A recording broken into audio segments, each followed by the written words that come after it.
हमारी संस्कृति, हमारे संस्कार सदा रहे हमारे साथ।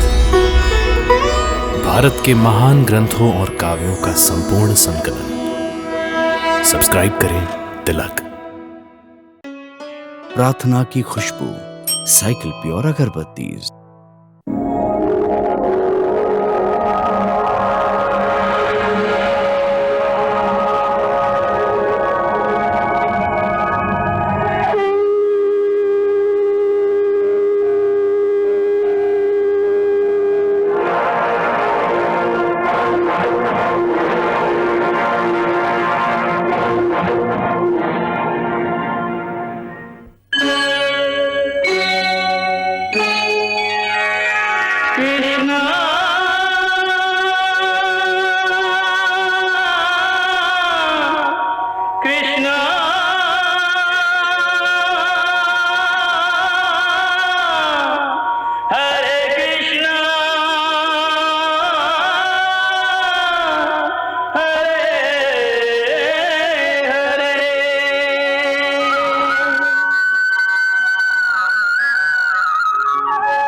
समस्त प्राणियों, मैं शंबरासुर अब अपनी प्रतिज्ञा प्रतिज्ञा पूरी करने जा रहा हूं। जिस कृष्ण ने मुझसे मेरा पुत्र छीन लिया, मैंने उसका पुत्र छीन लिया।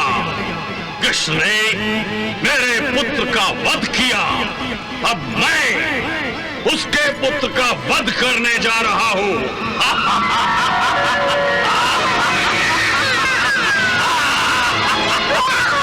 नारायण नारायण नारायण नारायण। असुरेश्वर, ये आप क्या करने जा रहे हैं? मैं अपने शत्रु को नष्ट करने जा रहा हूं देवर्षि। शत्रु? और ये बालक? नारायण नारायण। एक बालक आपका शत्रु कैसे हो सकता है? अपने शत्रु का वंशज अपना ही शत्रु होता है देवर्षि, यही तो नीति है। आपका कहना उचित है, परंतु क्या देवर्षि? परंतु ये कि इसे क्या पता शत्रुता क्या होती है, ये तो निश्चल है। परंतु ये बालक पापी है देवर्षि, क्योंकि ये ग्वाले कृष्ण का पुत्र है। कृष्ण ने मेरे पुत्र मायासुर का वध किया था, अब मैं उसके पुत्र का वध करूंगा, यही मेरी प्रतिज्ञा है। असुरेश्वर, एक बालक की हत्या करना पाप है। परंतु प्रतिज्ञा की पूर्ति करना ये तो कोई पाप नहीं है देवर्षि। मुझे मत रोकिए, मुझे मेरी प्रतिज्ञा पूरी करने दीजिए। असुरेश्वर, आपकी कीर्ति तीनों लोकों में वास करती है, पाताल और पृथ्वी लोक में ही नहीं बल्कि स्वर्गलोक में भी। शमरासुर का नाम सुनते ही देवता भय से कांप उठते हैं। आपको साक्षात आदि माता पार्वती का आशीर्वाद प्राप्त है। आप कभी किसी से परास्त हो ही नहीं सकते, फिर एक बालक को अपना शत्रु समझकर उसकी हत्या करना चाहते हैं। आप जैसे परम प्रतापी महावीर को ये शोभा नहीं देता असुरेश्वर।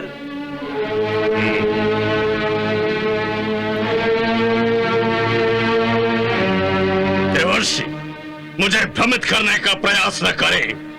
मैं आपकी बातों में आने वाला नहीं। मैं अपनी प्रतिज्ञा अवश्य पूरी करूंगा। आज इस कृष्ण पुत्र का वध निश्चित ही करूंगा। असुरेश्वर, क्या आप मुझे विश्वास दिला सकते हैं कि ये कृष्ण का ही पुत्र है?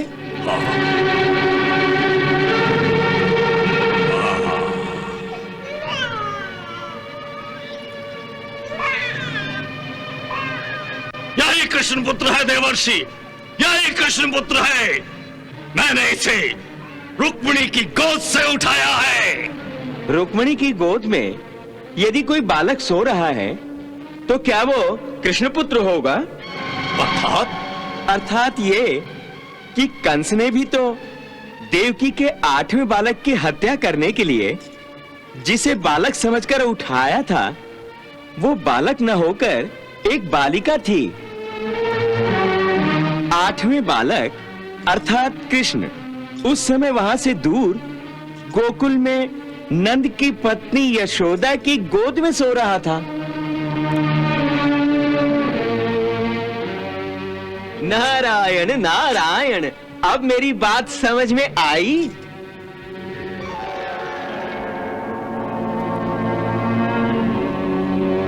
वासुदेव श्री कृष्ण मायावी है, यह तो आप जानते हैं ना। उसने कंस को धोखा दिया, क्या आपको धोखा नहीं दे सकता? क्या आपकी प्रतिज्ञा का ज्ञान श्री कृष्ण को नहीं होगा? और आपकी प्रतिज्ञा का ज्ञान होने के बाद क्या वो अपने पुत्र की सुरक्षा के बारे में विचार नहीं करेंगे? क्या आप अपने मायावी राक्षस और प्रलयासुर की मृत्यु इतनी जल्दी भूल गए? इसलिए मैं कह रहा हूं कि ये बालक श्री कृष्ण का ही पुत्र है, इसका क्या विश्वास है?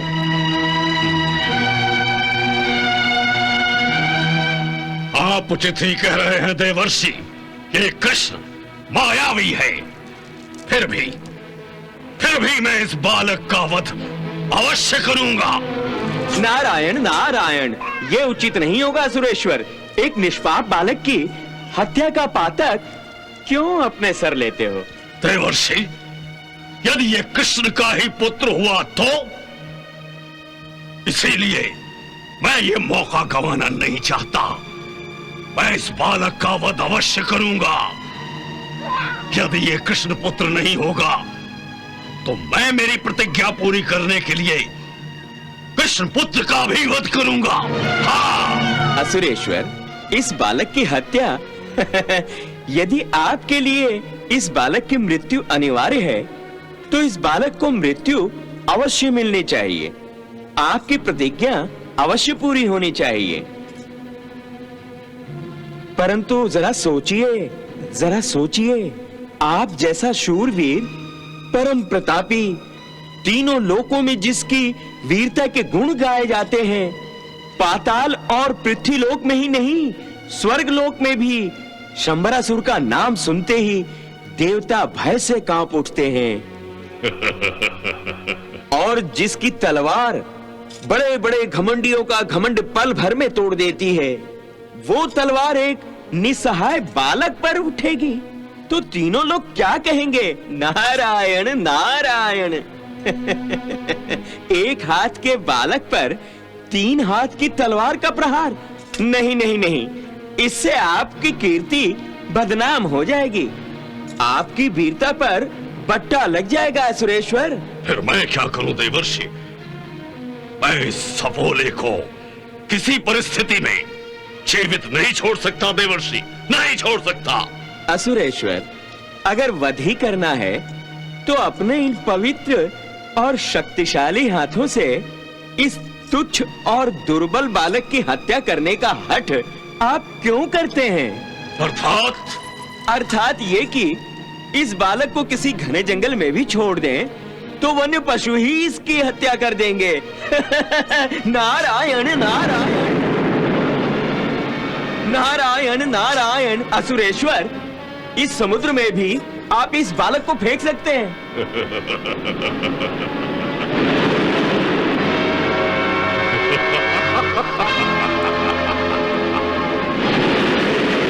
इतनी ऊंचाई से ये बालक नीचे समुद्र में गिर गया तो इसके जीवित रहने की कोई संभावना नहीं है।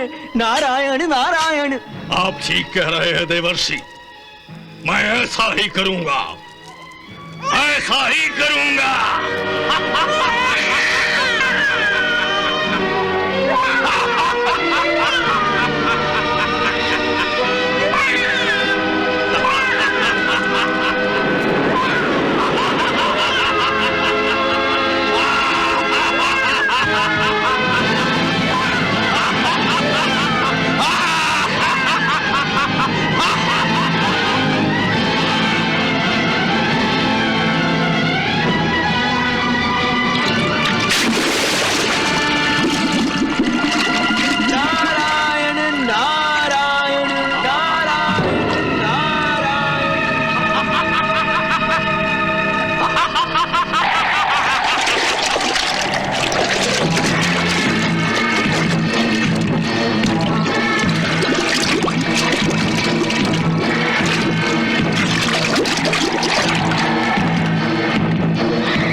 प्रद्युम्न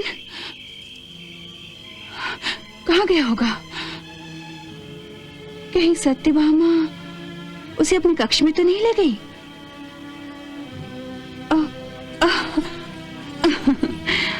हाँ, सत्यभामा ही लेकर गई थी।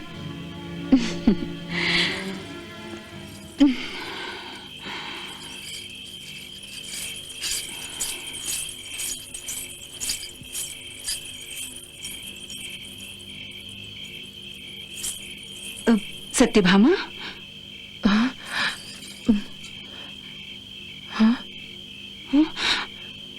दीदी, दीदी आप यहाँ?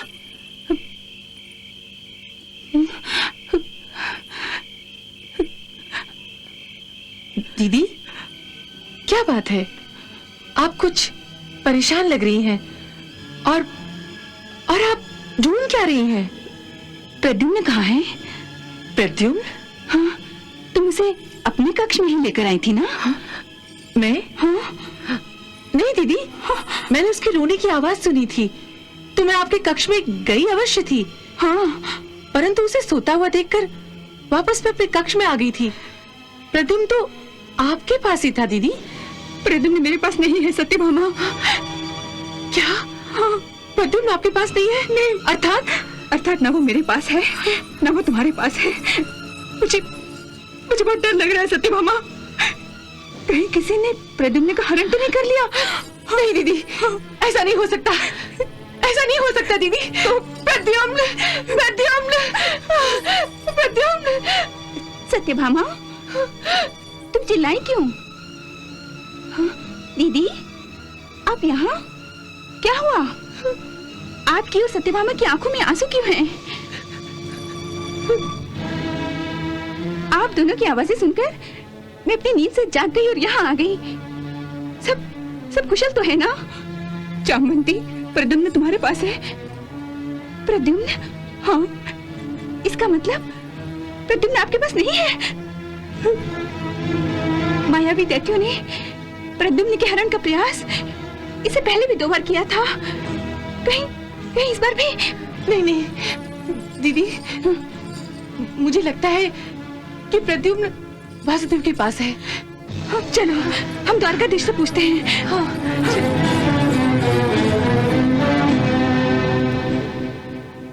द्वारकाधीश, द्वारकाधीश।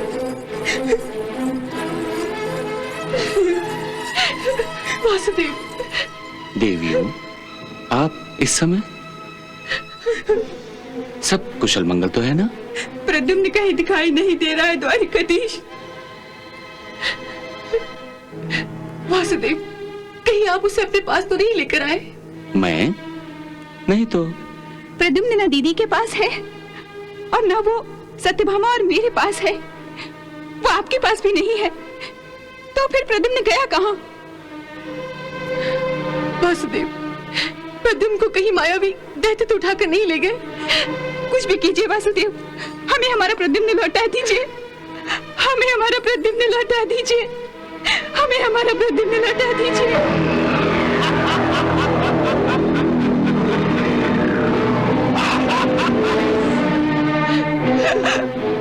वासुदेव, प्रद्युम्न के बिना अब हम नहीं जी सकेंगे। अब हम नहीं जी सकेंगे वासुदेव। मुझे मेरा पुत्र लौटा दीजिए द्वारिकाधीश। मुझे मेरा पुत्र लौटा दीजिए।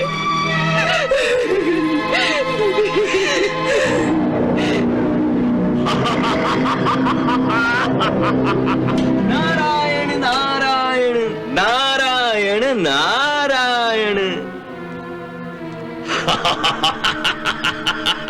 असुरेश्वर, आप यहाँ? हाँ, मैं यहाँ आकाश में ही हूँ देवर्षि। यहाँ से द्वारिका देख रहा हूँ। प्रद्युम्न के हरण के बाद द्वारिका में जो हलचल मच गई है वही देख रहा हूँ देवर्षि। वासुदेव, प्रद्युम्न के बिना अब हम नहीं जी सकेंगे। शांत हो जाइए, शांत हो जाइए। शांत हो जाऊं? कैसे शांत हो जाऊं? हाँ, हे त्रिलोकीनाथ, मैंने अपना पुत्र खोया है और आप मुझे शांत होने के लिए कह रहे हैं। जब तक मुझे मेरा प्रद्युम्न नहीं मिल जाता मैं शांत नहीं रहूंगी। वासुदेव, आप तो परम प्रतापी हैं। आप तो ब्राह्मण के पुत्रों को यमलोक से वापस लाए थे, फिर मेरे प्रद्युम्न की रक्षा आपने क्यों नहीं की द्वारिकाधीश?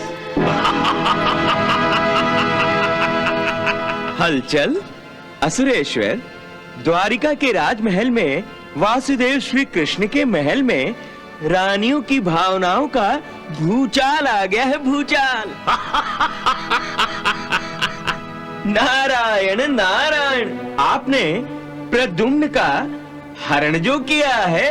हरण नहीं, मैंने उस बालक को यमलोक भेज दिया है। देवर्षि, आज मैंने अपनी प्रतिज्ञा पूरी की है।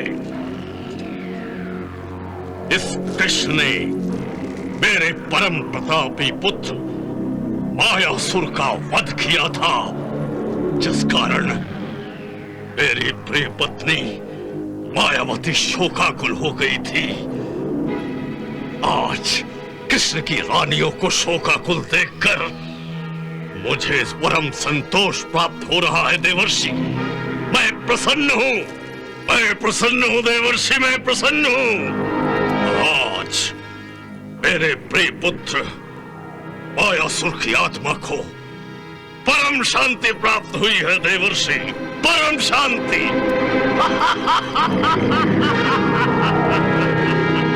देखिए देवर्षि, देखिए कैसे सभी कृष्ण के महल में इकट्ठा होकर पुत्र वियोग में आंसू बहा रहे हैं।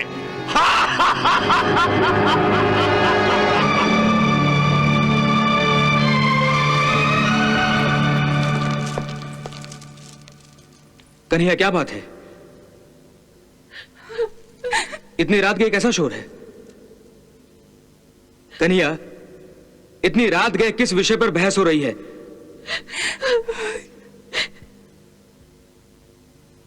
और तुम सब यहां हो तो प्रद्युम्न के पास कौन है?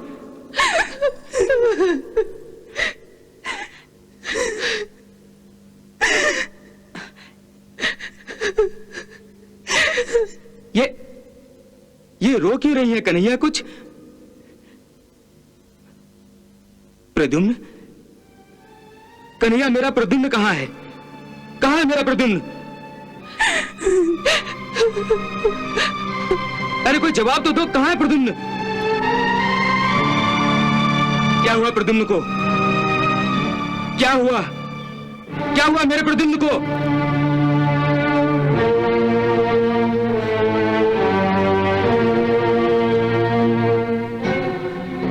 देवर्षि, मेरे पुत्र मायासुर के हाथों जिसका वध होने वाला था, वो बलराम अब अपने छोटे भाई कृष्ण की मदद करने आया है। वो देखो। क्या किया है तुम लोगों ने? गुप्तचरों से कहा कुछ? अरे गुप्तचरों से कुछ कहा? अब शंबरासुर का कोई कुछ नहीं बिगाड़ सकता। शंबरासुर बलवान है देवर्षि, शंबरासुर बलवान है। अब शीघ्र ही मैं त्रिलोक पर अपना अधिराज्य स्थापित करूंगा। अब मुझे कोई परास्त नहीं कर सकेगा, कोई परास्त नहीं कर सकेगा। ये ग्वाला कृष्ण भी मुझे परास्त नहीं कर सकेगा।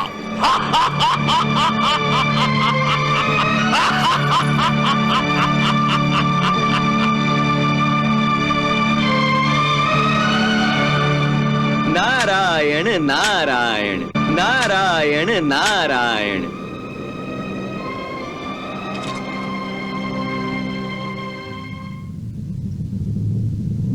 प्रभु, आपके और देवी रुक्मणी के नाटक का महत्व मेरी समझ में आ गया है। शंबरासुर का विस्मरण मुझे हुआ था, परंतु आपको नहीं भगवान। प्रद्युम्न के हरण के बाद देवी रुक्मणी शोकाकुल हो गई हैं। इसका विश्वास आपने उस शंबरासुर को दिलाया। आपकी माया के प्रभाव में वो शंबरासुर आ गया भगवान। धन्य है प्रभु, धन्य है आपकी माया। नारायण नारायण। प्रभु, अब नाटक का अगला प्रवेश क्या होगा? इस प्रवेश के सूत्रधार दाऊ भैया है देवऋषि, दाऊ भैया। प्रद्युम्न को ढूंढ निकालने सैनिक और गुप्तचरों को आदेश दे रहे हैं। जाओ जाओ, चारों दिशाओं में प्रद्युम्न की खोज करो। हर घर, हर महल में ढूंढो। द्वारिका और द्वारिका के बाहर छानबीन करो। जंगल, समुद्र, पर्वत, हर जगह ढूंढो। हर क्षेत्र में तलाश करो। कुछ भी करो, कुछ भी करो, लेकिन मुझे मेरा प्रद्युम्न लौटा दो। जाओ, अरे जाओ। जो आ गया।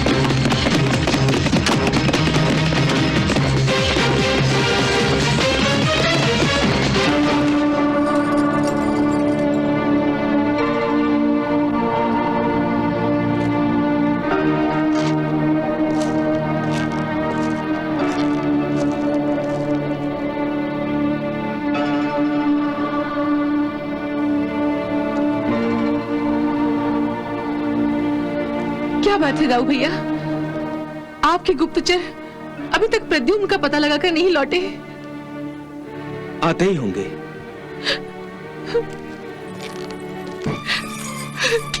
दाऊ भैया, हमें हमारा पुत्र लौटा दीजिए। हमें हमारा पुत्र लौटा दीजिए दाऊ भैया।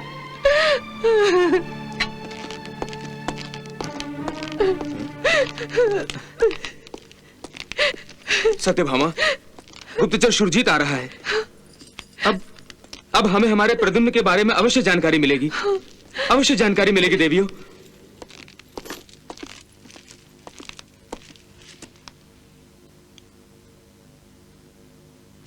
प्रणाम बलराम जी, प्रणाम वासुदेव, प्रणाम देवियों। सुरजीत, ये औपचारिकता करने की कोई आवश्यकता नहीं। शीघ्र बताओ, हमारे प्रद्युम्न को साथ में लेकर आए हो कि नहीं? सुरजीत, देवी सत्यभामा के प्रश्न का उत्तर नहीं दिया तुमने। बलराम जी, देवी सत्यभामा के प्रश्न का मेरे पास कोई उत्तर नहीं है। अर्थात प्रद्युम्न का पता पूर्व दिशा में लगाने का प्रयास किया, लेकिन प्रद्युम्न कहीं नजर नहीं आए। राजपुत्र प्रद्युम्न को ढूंढने में मैं असफल रहा हूं। ठीक है, जाओ जाओ, खोज जारी रखो। जाओ।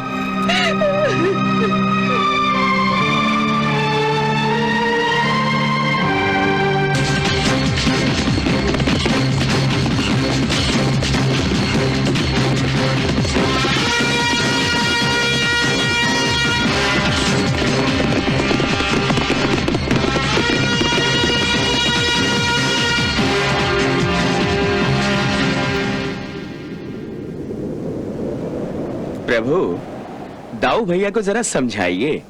वो प्रद्युम्न को ढूंढने का व्यर्थ प्रयास कर रहे हैं। अपना अपना कर्तव्य हर एक को निभाना ही पड़ता है देवर्षि। बलराम जी मेरे बड़े भाई हैं, और बड़े भाई होने के नाते वो प्रद्युम्न को ढूंढने का दिल से प्रयास कर रहे हैं। अर्थात ये उनका कर्तव्य है देवर्षि। बड़ा भाई छोटे भाई के लिए आधार होता है। दाऊ भैया वही आधार हमें देना चाहते हैं। परंतु भगवान, दाऊ भैया मायावी शंबरासुर की माया से टक्कर नहीं ले सकते। भगवान, दाऊ भैया चाहे कितने भी प्रयास कर लें, किंतु उन्हें प्रद्युम्न का पता कैसे मिल सकता है?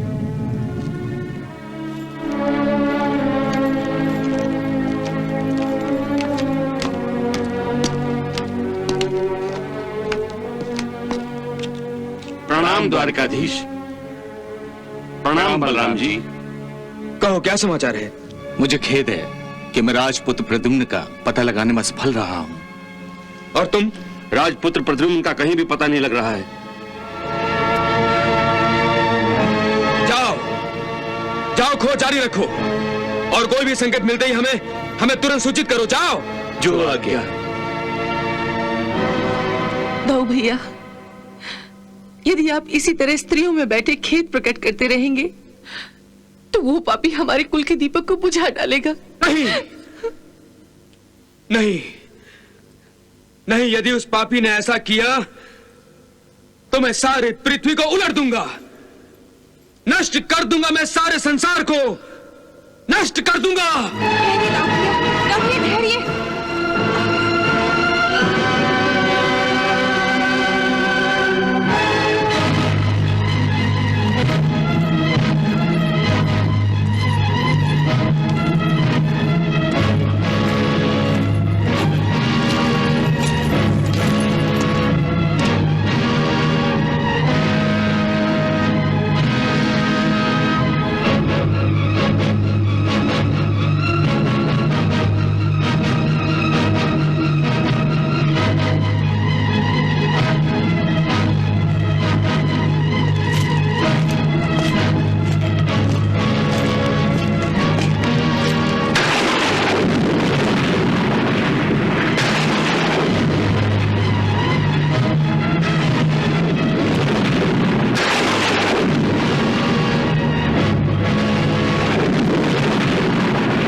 दाऊ भैया को रोकिए, रोकिए प्रभु।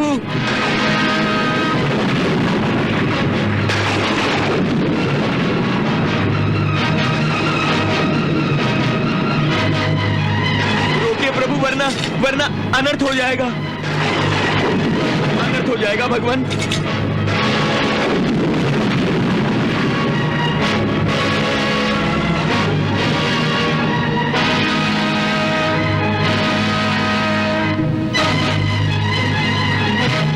दाऊ भैया को केवल आप ही शांत कर सकते हैं, केवल आप ही। बलराम जी के क्रोध की आग में पृथ्वी लोक और पाताल लोक के निष्पाप प्राणी मारे जाएंगे भगवान, मारे जाएंगे।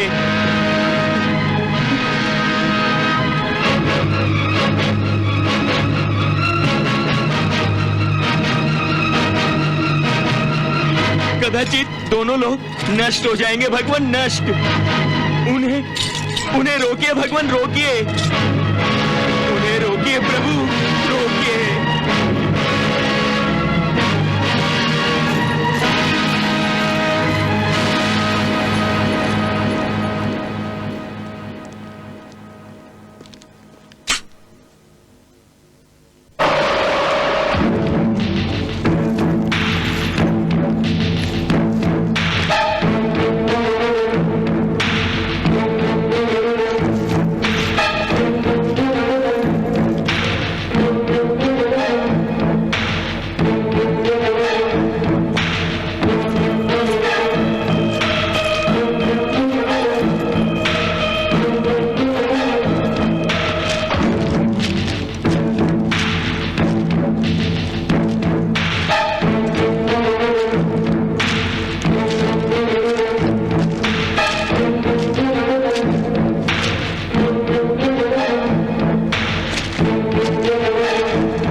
रुक जाओ दाऊ भैया, रुक जाओ।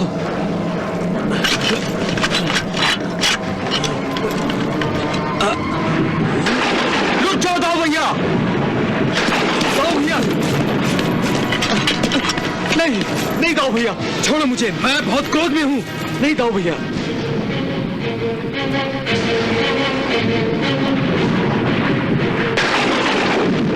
इसलिए तो मैं आपको रोकना चाहता हूँ।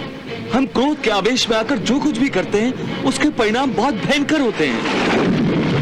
कदाचित आप जो करने जा रहे हैं आप उसका परिणाम जानते नहीं। अरे मैं सब परिणाम अच्छी तरह से जानता हूँ कन्हैया। फिर भी आप ये करने जा रहे हैं? क्यों दाऊ भैया, क्यों? क्यों? तुम जानकर भी अनजान बन रहे हो कन्हैया।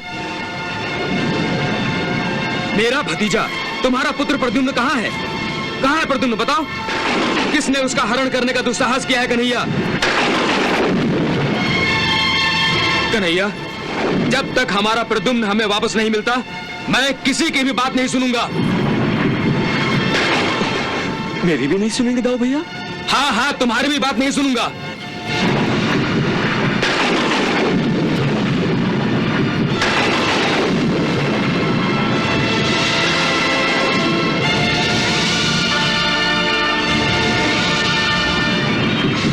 अब मैं सारे संसार को दिखा दूंगा कन्हैया कि हमसे दुश्मनी मोल लेने के अपराध का दंड क्या मिलता है।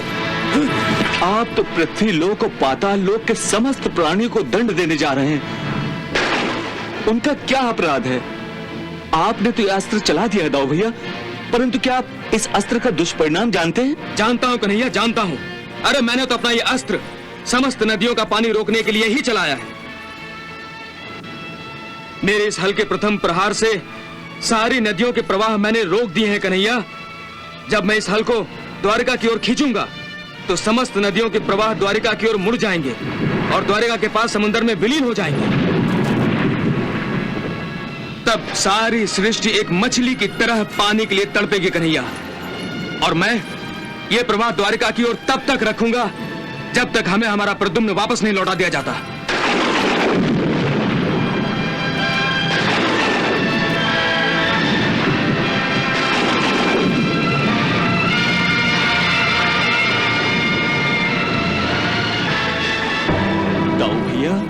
ऐसा करने से तो अनर्थ हो जाएगा। अरे अनर्थ हो चुका है कन्हैया, जब हमारे प्रद्युम्न का हरण हुआ है। तुम हट जाओ कन्हैया। नहीं दाऊ भैया नहीं, आप तो महाज्ञानी हैं और क्रोध आपका शत्रु है। शत्रु है दाऊ भैया, आपका शत्रु है। कन्हैया मुझे बातों में उलझाने का प्रयत्न मत करो। मैं अपना निर्णय बदलने वाला नहीं हूं। मुझसे रुक्मिणी, जामुंती और सत्यभामा की व्याकुलता नहीं देखी जाती कन्हैया। वो तीनों लगातार रोए जा रही है, लगातार आंसू बहे जा रही है, और तुम एकदम शांत हो। मैं? हाँ हाँ तुम, वरना तुम शांत कैसे रहे?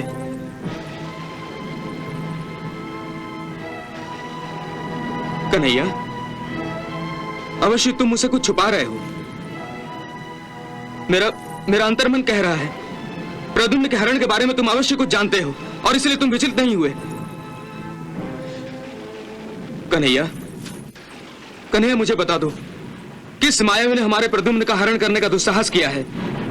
उसे मैं इस अपराध का ऐसा कठोर दंड दूंगा कि फिर से किसी निष्पाप बालक को उसकी मां की गोद से उठाने का दुस्साहस कोई नहीं करेगा।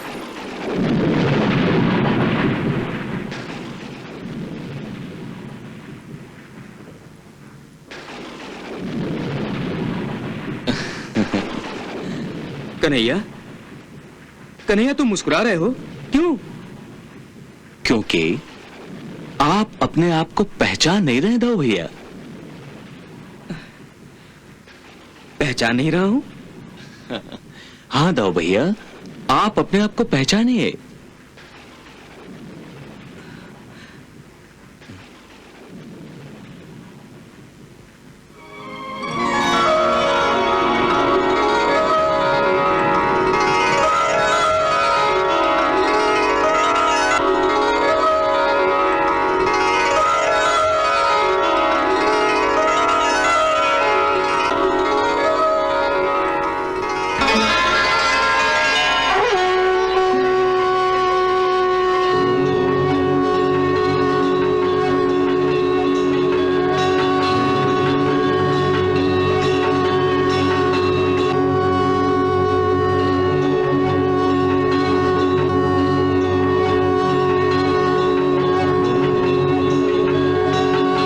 प्रणाम भगवान। कीर्तिमान हो। प्रणाम माते। शत्रु संहारक भाव। बलराम, कदाचित तुम्हें याद नहीं होगा, इसलिए मैं तुम्हें याद दिलाना आवश्यक समझता हूं कि तुम शेषनाग का अवतार हो।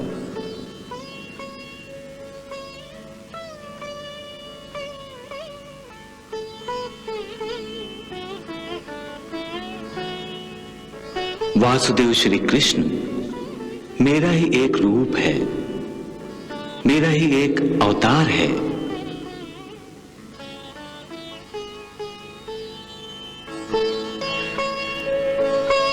परंतु भगवान, मैं तो आपका भक्त हूं।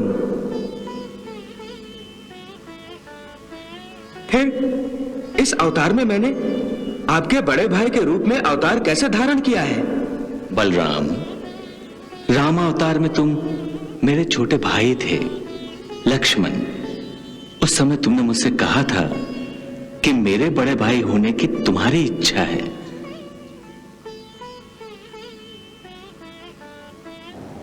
भगवान, जब आपने अपने विष्णु स्वरूप द्वारा धरती पर श्री राम के रूप में अवतार धारण किया, तो मैं आपके छोटे भाई लक्ष्मण के रूप में आपके साथ आपकी सेवा के लिए गया था।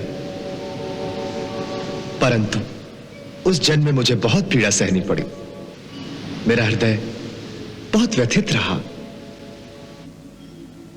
क्यों? हमने आपसे बहुत परिश्रम कराया, बहुत सारे कठिन कार्य आपके द्वारा सिद्ध कराए, इसीलिए ना? नहीं प्रभु, नहीं, ऐसा मत कहिए प्रभु। मैं तो आपका सच्चा सेवक हूं। कठिन कार्य और परिश्रम से मेरा हृदय व्यथित नहीं हो सकता। तो फिर क्या कारण था आपकी व्यथा का? भगवान, छोटा भाई होने के नाते बड़े भाई की हर आज्ञा का पालन करना ही मेरा धर्म था। उसी मर्यादा का पालन करते समय मैं आपको कई बातों से रोक न सका।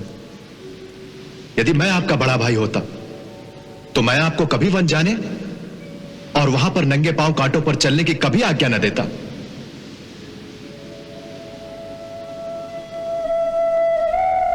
प्रभु, जब आपके चरण कमलों से रक्त की एक बूंद निकलती थी तो मेरे हृदय से वेदना की धारा बहने लगती थी। उस समय यदि मेरे पास आपके बड़े भाई होने का अधिकार होता तो इससे पहले कि मेरे स्वामी और मेरी माता मेरी आंखों के सामने 14 वर्षों तक के वनवास में दुख सहते, मैं सारी धरती को तहस नहस कर देता। इसलिए हे प्रभु, मेरी आपसे एक प्रार्थना है। इस बार जब आप अवतार धारण करने जाएं, तो मुझे अपना बड़ा भाई बनाकर आपकी सेवा का अवसर प्रदान करें।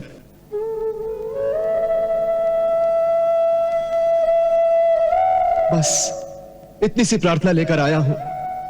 अपना सच्चा सेवक जानकर इसे स्वीकार कर लें और मुझे माता देवकी के सप्तम गर्भ में जाने की आज्ञा दें।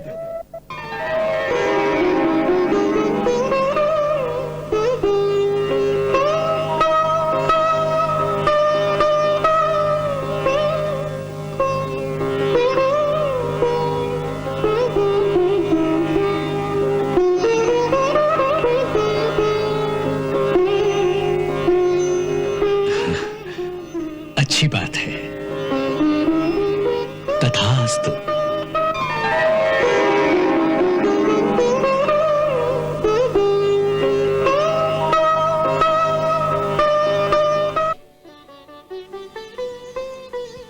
सो तुम्हारी इच्छा अनुसार कृष्ण अवतार में मैंने तुम्हें अपना बड़ा भाई बना लिया है।